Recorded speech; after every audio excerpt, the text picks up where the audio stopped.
Hi, everybody. It's Jack Hurley, the Superintendent of Schools, for another word from the Superintendent. We are in the month of March, and shortly, within a few weeks, we'll be actually entering the last quarter of the school year. And it's amazing how fast time has gone, but it's also amazing some of the accomplishments that we've seen throughout the district at all grade levels in various activities: academic, athletic, artistic, community service-wise. So again, I encourage you to visit the website, follow the social media that's put out by the schools in the district. And also, I hope you're enjoying the newsletters that get sent twice a year to home and 4 times a year electronically to the parents. They have a lot of information in there, and I hope you're finding it helpful. Again, depending on when you see this message, the high school play is happening this weekend as I record this. It is Mary Poppins, which is, I think, a really good fun musical, not only for, well, I guess we say kids of all ages. And they're doing a Saturday matinee performance as well as a Friday night and Saturday night performance. Now, it very well could be that by the time you see this, tickets are already gone. They've been moving quickly. But if you get a chance to check it out, it's been an outstanding early reviews. This year, the theater group at the high school actually took the play to Washington and Lincoln School and did a little performance down there, an hour or so performance of scenes from the play, and it was received very, very well.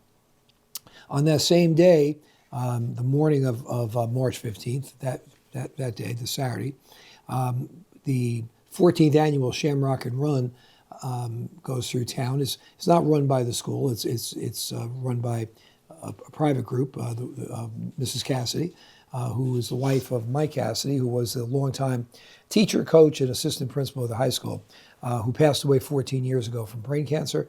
This run raises money for brain cancer associations, and a lot of our faculty and students and school groups participate in the race, whether by running, which I did when the race first started. Now I direct traffic on one of the corners, and pretty soon I might be in another role. I might be riding a golf cart.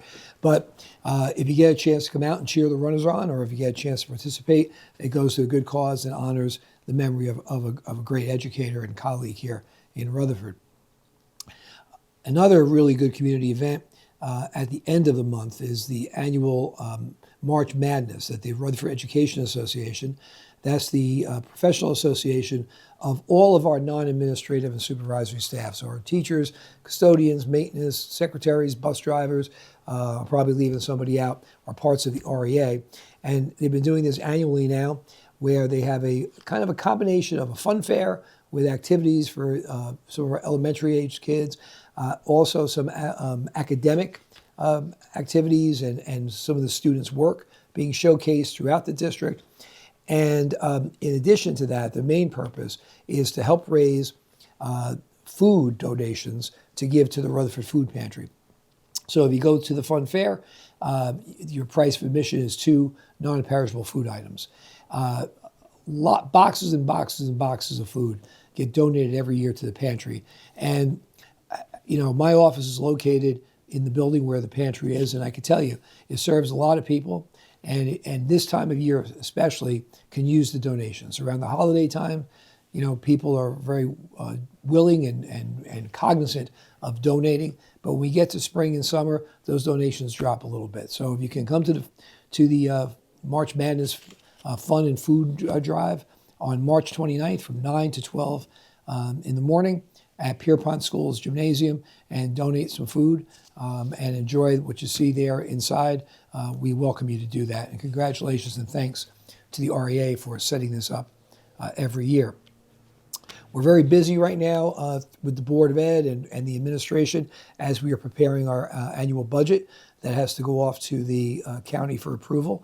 The board approved the preliminary budget at the March 10th board meeting, and then on the April 28th meeting, there'll be the final public hearing of the budget and final approval once it gets approved on the county level.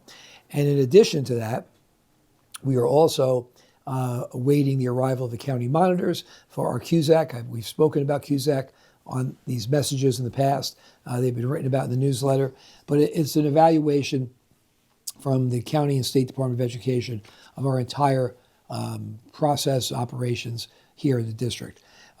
We've already had one visit. A lot of what they look at is done what we call a desk audit, where they go online and look at information and also items that we have sent to them.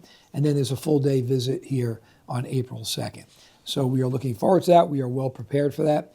And again, I want to thank the numerous administrators and supervisors who have been working to gather the information for this visit. And my final comment, the Parent Academy has been very, very successful this year. I hope you get a chance, if you weren't able to attend the meetings, to look online. They're all videoed and they're on our website where you could watch them. And they covered an array of topics. But we probably spent the most time on the book, The Anxious Generation. There's been a lot of talk and buzz around the community about that. And one of the suggestions that came from parents was, maybe we should present an assembly to the students. We're talking about the overuse of a cell phone, the potential harm that social media can do, how to deal with it, how to manage it, how to use it correctly. And lots of good information and lots of good tips.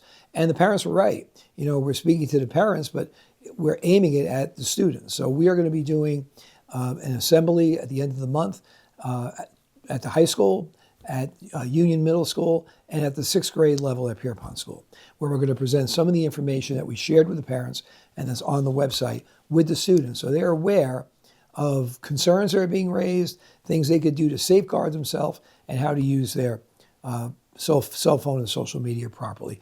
No one expects them to give it up. In fact, one of the first things I'll do when I'm done recording is probably check to see if I got a message from anybody about anything. But using it properly and understanding the pros and cons of it is what we're trying to get across to our students. So we'll be doing those presentations for the kids at the end of March. So looking forward as spring is arriving to when it arrives in totality. We'll be, next time we speak, we'll be talking about the final quarter of the school year and some of the activities that begin to take place. And we're looking forward to a strong finish to a really outstanding school year. So until next time, this is Jack Hurley, the Superintendent of Schools.